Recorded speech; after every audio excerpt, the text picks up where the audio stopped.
Hola amigos, quería hacer un nuevo video. Esta vez voy a hablar acerca de algo que no he hablado mucho, pero que tiene que ver con destruyendo ciertos mitos históricos que hay en este país y en países vecinos. Más específicamente, esto lo traigo a colación a partir de un video que vi de unos peruanos hablando acerca de que Chile no había aprovechado parte de la riqueza que había ganado con la guerra del Pacífico, con la salitrera y todo eso. Y yo vengo a desmontar ese mito, ¿no es cierto? Vengo a decir que eso es falso y lo voy a demostrar, por supuesto. Pero a partir de eso se me ocurrió ir haciendo como un análisis histórico, porque hay mucha ignorancia. En realidad estas son cosas que uno dice, esto lo debería saber todo el mundo, pero en realidad no lo sabe todo el mundo.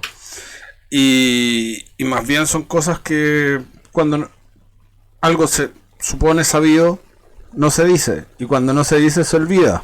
Es básicamente eso, es repetir algo que debiera saberse, pero que por lo mismo, por no repetirse, la gente no lo sabe. Y que tiene que ver con las distintas etapas de la riqueza histórica de un país, ¿ya? Esto es... Espero que no se me pare el video porque estuve haciéndolo hace un rato y se me paró el video, así que lo voy a hacer de nuevo. Tiene que ver con... un tema del Producto Interno Bruto por persona. ¿Qué es el Producto Interno Bruto por persona? Mucha gente no lo sabe, pero esto es la producción de un país dividida en la cantidad de habitantes que habitan en él. Obviamente, la gente lo confunde muchas veces el PIB per cápita con los sueldos promedio, que es otra cosa, es otra medida totalmente distinta, pero que sí tiene alguna relación, ¿no es cierto? Porque en la economía no hay nada mágico, no hay nada especial, no hay nada que descubrir, está todo descubierto. Y básicamente mientras en un país hay más riqueza, de alguna manera todos se benefician, ¿ya? Contrario a lo que creen los zurdos. Y esto, bueno, puedo hacer una serie de videos si esto le va bien, explicando un poco acerca de eso. Voy a partir haciendo este que es un, digamos, un histórico, recopilatorio de la riqueza por habitante de los países de América Latina, para ir demostrando y explicando qué es lo que pasaba históricamente en esos momentos y en esos procesos y por qué algunos países son más ricos que otros, etcétera. ¿Ya? Eso es. Voy a ocultarme yo mismo para ver bien esto. Zoom.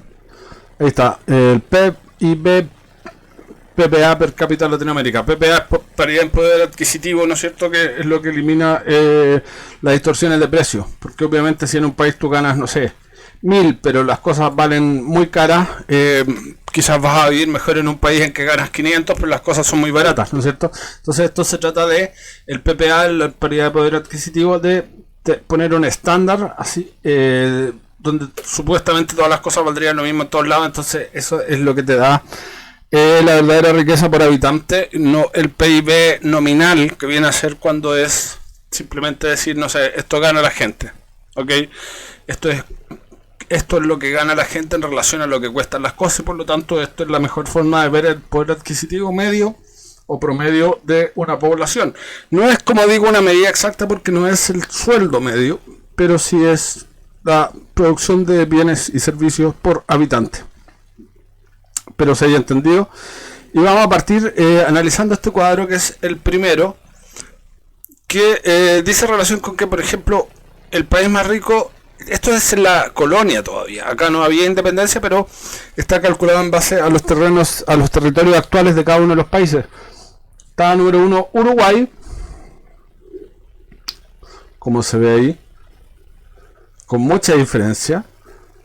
Luego viene Argentina, luego bastante más abajo México, después Venezuela, Perú, Brasil y Chile. Chile era el país más pobre de los que había datos, porque obviamente también yo he visto otros informes o otros estudios donde dice que, por ejemplo, Honduras, República Dominicana eran más pobres, pero en este caso seguramente no estaba la data, y por eso te muestra los países que sí tenían cuentas, digamos, cuentas públicas, y por lo tanto se podía hacer un cálculo en base a la producción del país.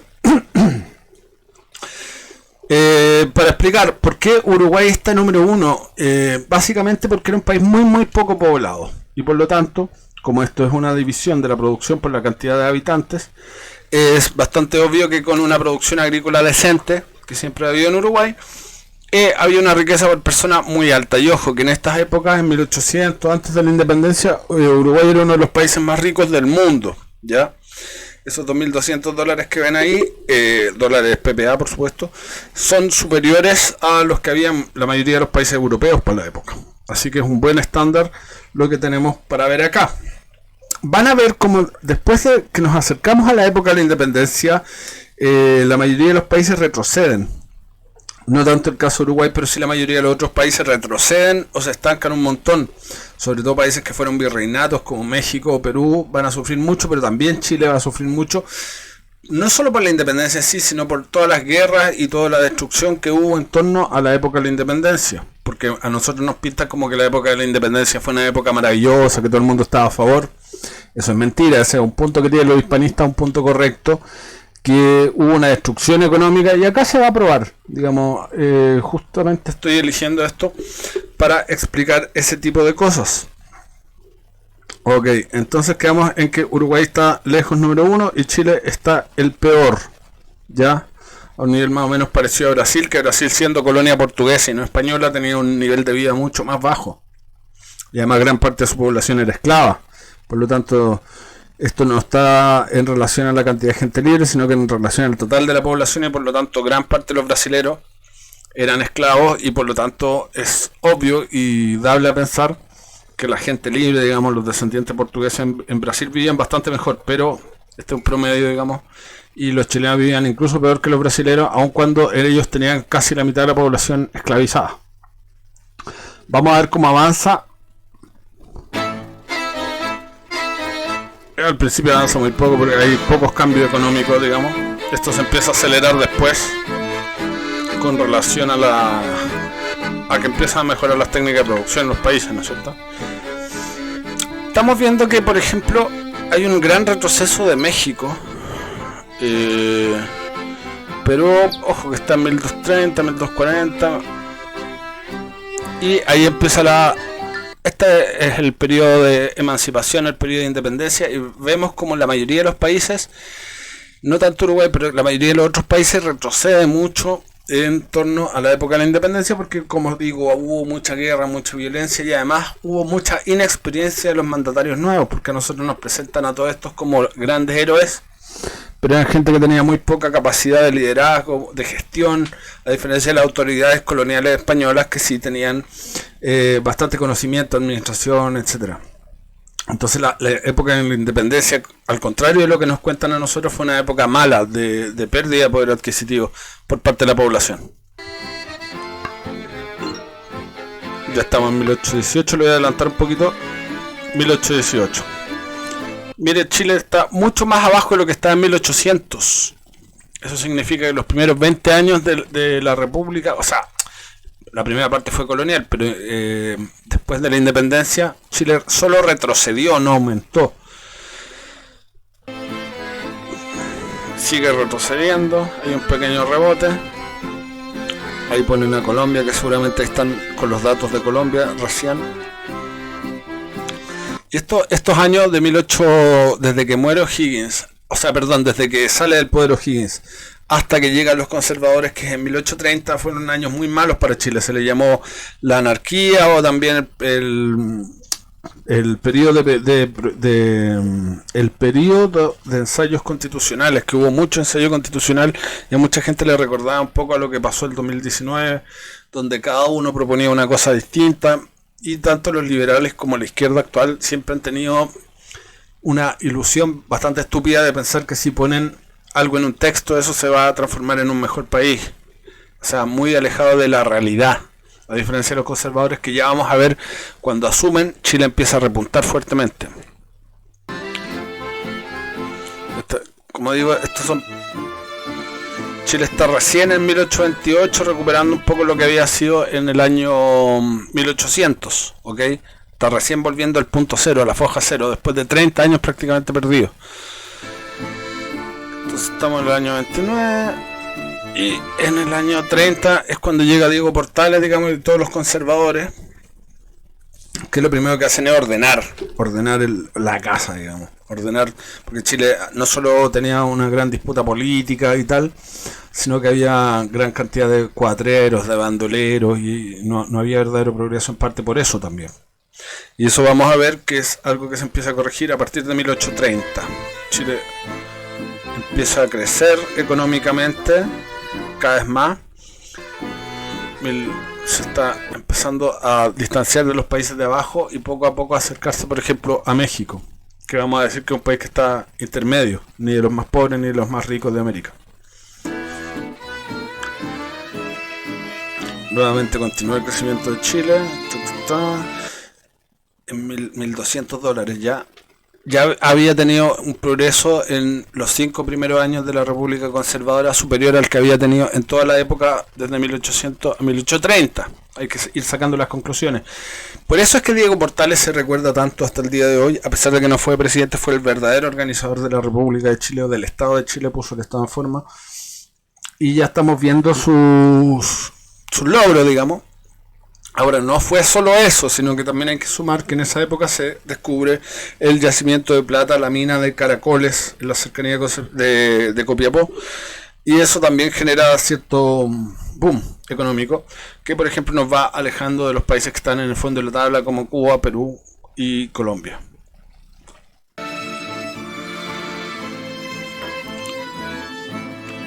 Ahí nuevamente un crecimiento importante de Chile, ya se está poniendo cerca de México. Y esta es la época en que va a comenzar los preparativos para la guerra contra la Confederación Perú-Boliviana, que es en 1839. Perú en ese momento no era un país independiente, esto está calculado retroactivamente en relación a lo que es el territorio actual, pero en esa época era parte de la Confederación Perú-Boliviana, digamos que estaba unido con Bolivia. Y en esta época más o menos fue el combate, la batalla del Lircay, perdón, de Yungay, me estoy confundiendo con Lircay, fue en 1829, esta fue en 1839, 10 años después. Y Chile después de esa guerra también sale fortalecido. Vamos a ver cómo después de esa guerra termina pasando a México, que es justamente lo que estamos viendo acá. Y Valparaíso se asienta como el primer puerto del Pacífico no solo americano, del Pacífico en general, porque recordemos que Asia estaba bastante atrasado en esas épocas.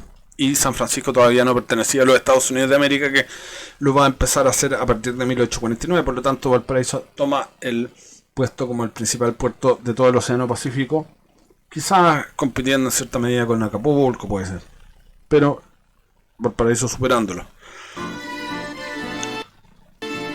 Acá ya hay un cambio, obviamente ya habían matado a Diego Portales, y aquí es el periodo que podemos llamar de Montbaras, que ellos eran continuadores de la década conservadora, ellos también eran conservadores. Y fue un periodo que, como digo, Chile se aleja de las posiciones de los países más pobres y se empieza tímidamente a acercar a los países más avanzados, que son en este caso los dos platinos, Argentina y Uruguay. Y Venezuela, que al contrario de lo que se cree, antes del petróleo no era tan pobre. Antes del petróleo ellos tenían un montón de fuentes de riqueza. Incluso el petróleo en cierta medida se puede decir que fue una especie de maldición. Bueno, obviamente sí les generó muchos ingresos, pero antes de eso los venezolanos se dedicaban mucho a la tierra, a otras cosas, y tenían exportación de café, exportación de cacao, que eran productos muy rentables, digamos, y redituables, y que daban mucho rédito económico. Ya Chile se está alejando bastante de México. Vamos a ver cómo sigue. Esto es, claro, pleno periodo Montbaras. Acá un montón de cosas se mejoran y se arreglan en el país como continuidad de la década portaliana, por decirlo así.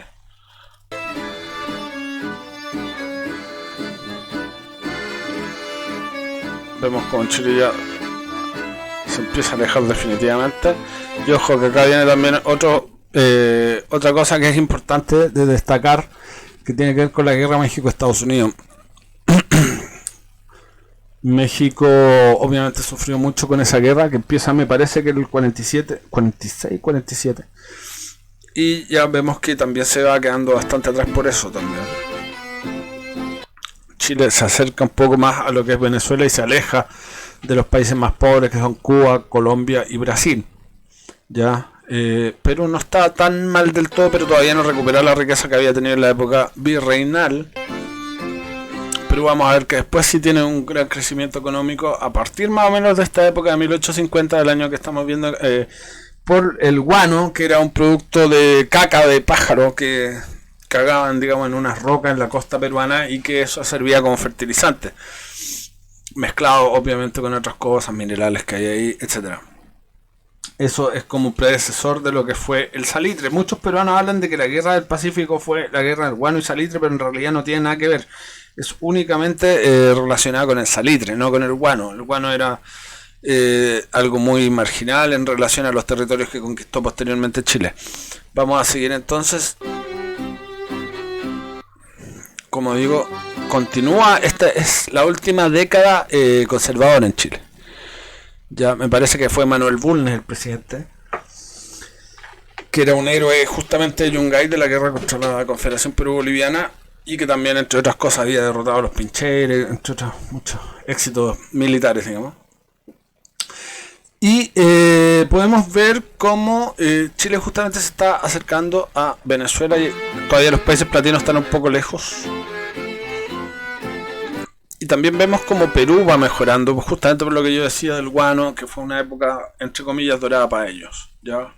En Perú hubo un presidente que se llamaba Manuel Castilla, me parece mucho, que fue el primer presidente bueno que tuvieron los peruanos después de la independencia, digamos, el primero que llevó cierto progreso económico.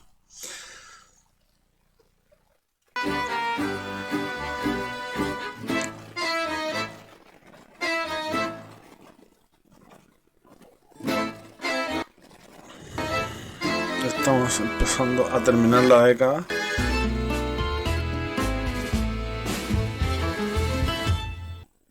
Chile ya llegando a los $1.800, que era poco, pero ya era por lo menos más de la mitad de lo que tenía Uruguay, que era el puntero de América Latina, y prácticamente el doble de lo que tenían los de abajo.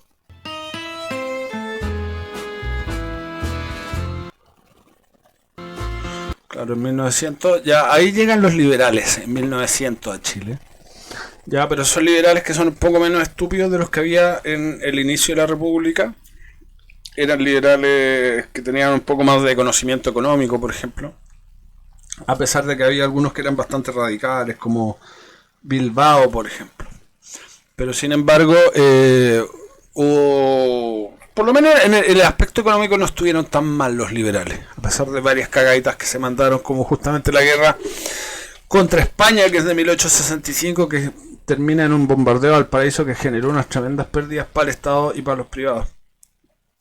Pero no creo que se alcance a notar en 1865 alguna baja de Chile. Vamos a ver. No hay mucho progreso hasta ahora. Está cerca de $1.900 per cápita Chile. Hay cierto progreso. Nos vamos acercando al 65. Y no se nota verdaderamente el efecto de la guerra en Chile, de la guerra contra España, que fue una guerra que es bastante olvidada en la actualidad, y donde Chile con Perú fueron aliados, curiosamente, que siempre hemos estado como enfrentados en diferentes guerras, pero en ese momento Chile con Perú fueron aliados, tenían una escuadra aliada comandada por el chileno Juan Williams Rebolledo, que ahí estuvo guerreando contra los españoles, y los más perjudicados fuimos nosotros, porque Valparaíso fue bombardeado, a diferencia del puerto del Callao en el Perú, que no fue bombardeado porque ellos tenían fortificaciones que databan de la época colonial. Hay un tremendo castillo ahí que se llama el Real Felipe, que está lleno de cañones y todo, que lo habían hecho los mismos españoles, y después sirvió en 1865 en contra del ataque español,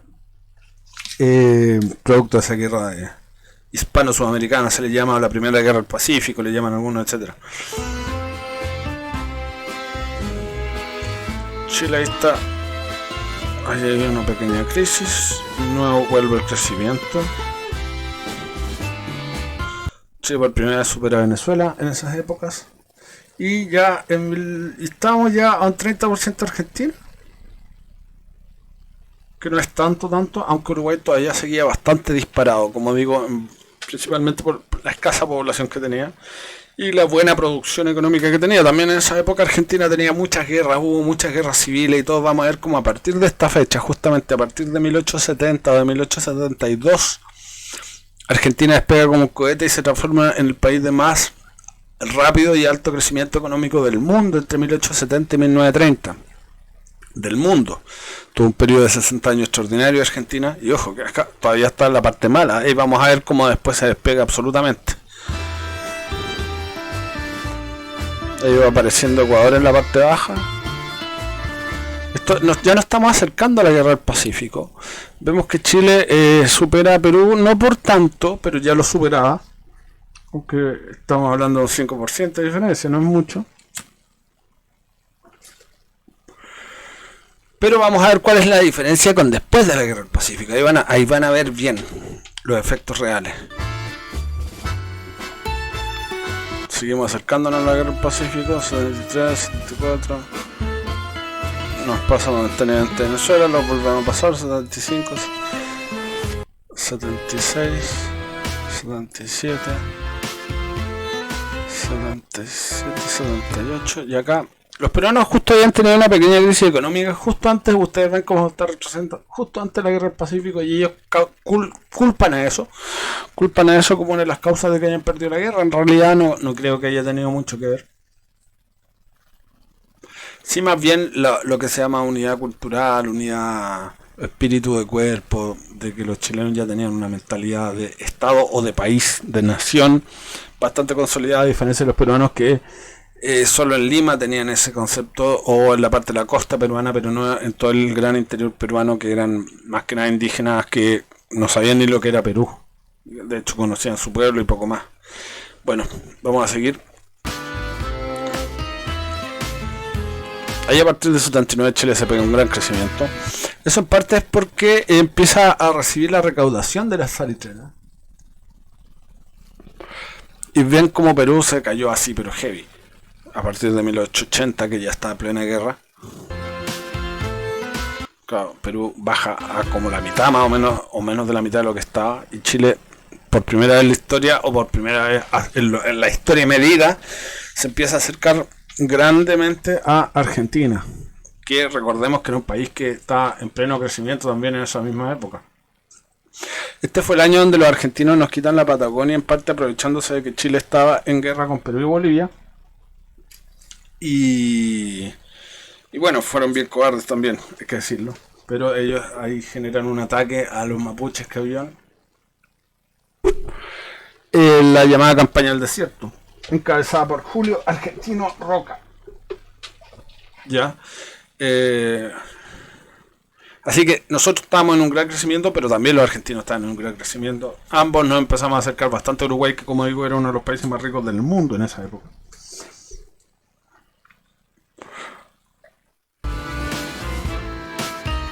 A Chile por primera vez en el año 81 llega a los $3.000 per cápita, ya triplicando lo que tenía en 1800, o sea, ya con una mejora sustancial.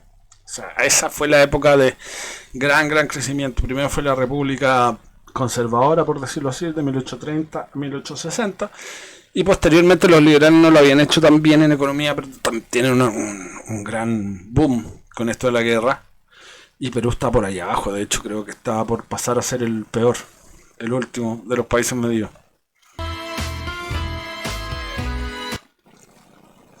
No nos olvidemos que por lo menos la parte de Lima estaba en ese momento administrada por los chilenos, en particular por Patricio Lynch, quienes cobraban los impuestos y tenían todavía una burocracia para seguir a hacer el país funcionando mientras estaban en guerra, digamos, mientras no se firmaba la paz con Chile. Ahí un fuerte crecimiento uruguayo, después Argentina está por rebasarlo. Chile ahí, entre que crece y no crece tanto, ahí empieza un nuevo periodo de crecimiento,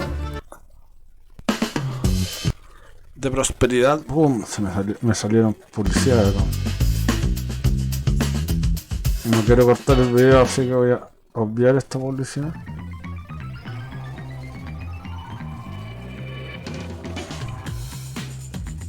Ya, ahí volvemos al video.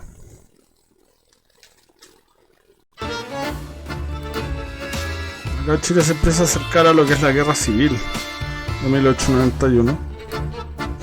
Bueno, este periodo, como vemos, Chile ya está definitivamente entre los países de arriba de América Latina. Más que triplica la renta per cápita de Perú, Ecuador y Bolivia. Un poco menos la de Brasil, pero está mucho más cerca de los países de arriba que de los de abajo, tanto en posición como en económicamente, digamos. Esto es la guerra civil de Chile, que como vemos no afectó tanto. Bueno, ahí sí hay un bajón, pero ahí vuelve a subir Chile. Chile ya se empieza a separar también bastante de Venezuela. Y se empieza a acercar a Uruguay, por ejemplo, que Uruguay ya en este momento deja de ser uno de los países más ricos del mundo y su puesto es ocupado por Argentina como uno de los países más ricos del mundo. Ahora, creo que Argentina nunca llegó al nivel en que estuvo Uruguay en relación al resto de los países. Eso lo podemos ver en otro video. Uruguay entre 1800 y 1870, 1880 incluso, estaba entre los países más ricos del mundo. Argentina igual estuvo, pero menos elevado, digamos. Si Uruguay fue número 5, Argentina fue número 8, por ejemplo. Vamos a seguir entonces al cambio de siglo. Chile ya llega a los $4.000 y como vemos se acerca bastante a Uruguay, que había sido el más rico desde antes de la independencia, pero Argentina ya estaba disparada, digamos. Y vemos que Chile prácticamente cuadruplica a los países de abajo.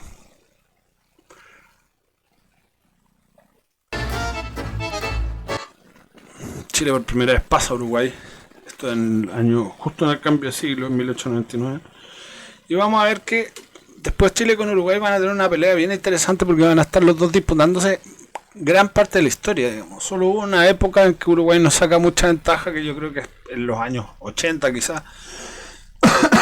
Por algunas reformas que se estaba haciendo en la época de la dictadura en Chile, pero después Chile vuelve a pelear cabeza a cabeza con Uruguay. Yo creo que es hasta ahora, digamos. Incluso Argentina es la que ha caído más en las últimas décadas. Yo no sé si dejar este video acá y comentar en otro video el siglo XX, que es bien interesante.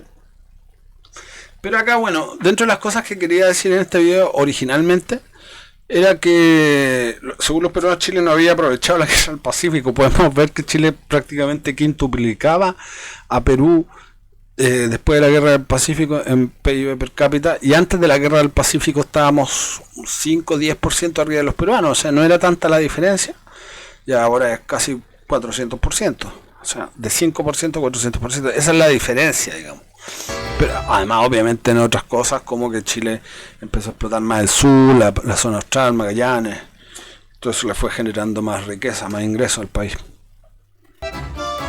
No todo era por el salitre, digamos, pero sí hubo un enorme crecimiento económico, y que tuvo que ver también, se reflejó no solo en esto, no solo en el PIB per cápita, que son numeritos más que nada, sino que en hechos concretos, como por ejemplo el hecho de que el Estado chileno financiara un tren que iba desde Santiago hasta Iquique, que son como 1700 kilómetros, una cosa así, 1700, 1800 kilómetros, que era del Estado, a diferencia de Argentina, por ejemplo, donde los ferrocarriles, todo el desarrollo de ferrocarriles en Argentina fue privado y fue de los ingleses. En Chile lo hizo el Estado, ya con plata en gran parte salida del salitre. Así que eso fue un tremendo progreso, digamos, para el país, porque eso, el tren en esa época te generaba una diferencia entre la edad media y la edad moderna. O sea, donde llegaba el tren, llegaba el progreso.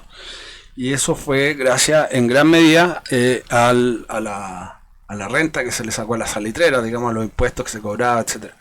Puestos de exportación. Ya estaba en 1900.